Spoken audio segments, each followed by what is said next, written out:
நமக்கான நல்ல பாடம் தர கதை இது. இப்போ ரீசெண்டாக நடந்த ஒரு உண்மையான நிகழ்வு இது. கேளுங்க.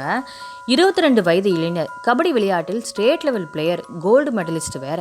2 மாதங்களுக்கு முன்பு கால்வாயில் விழுந்து கிடந்த நாய்க்குட்டியை காப்பாற்றி இருக்கிறார். 2 நாட்களுக்கு முன்பு திடீரென்று உடல்நலக்குறைவு ஏற்பட்டு அடுத்தடுத்து கடுமையான பின்னடைவு அவருக்கு. கடைசியில் சிகிச்சை பலனின்றி இறந்தே போய்விடுகிறார். விஷயம் என்னவென்றால், நாய்க்குட்டியை காப்பாற்றிய பொழுது லேசாக பல் பட்டு இருக்கிறது. அதை இவர் கவனிக்காமல் பொருட்படுத்தாமல் விட்டுவிட்டார். காயம் பெரிதான பொழுது கூட ஏதோ விளையாட்டால் பட்ட அடி போல என்று நினைத்திருக்கிறார். நாய்க்கடிதான் கடைசியில் ரேபிஸ் வடிவில் உயிரையே பறித்துவிட்டது. ஆரம்பத்திலேயே கவனித்து ஒரு தடுப்பூசி போட்டு இருந்தால் 22 வயதில் ஆரோக்கியமான விளையாட்டு வீரரான பிரஜேஷ் சோலாங்கி என்ற இளைஞருக்கு இந்த பரிதாப நிலை வந்திருக்காதல்லவா? உத்தரப்பிரதேசம் மீராட்டில் தான் இந்த சம்பவம் நடந்திருக்கிறது. பூச்சிக்கடியோ மிருகங்களோட கடியோ சோம்பேறித்தனமே படாமல் உடனே ஆஸ்பத்திரிக்கு போய் ஒரு செக்கப் பண்ணிக்கிறது நல்லது.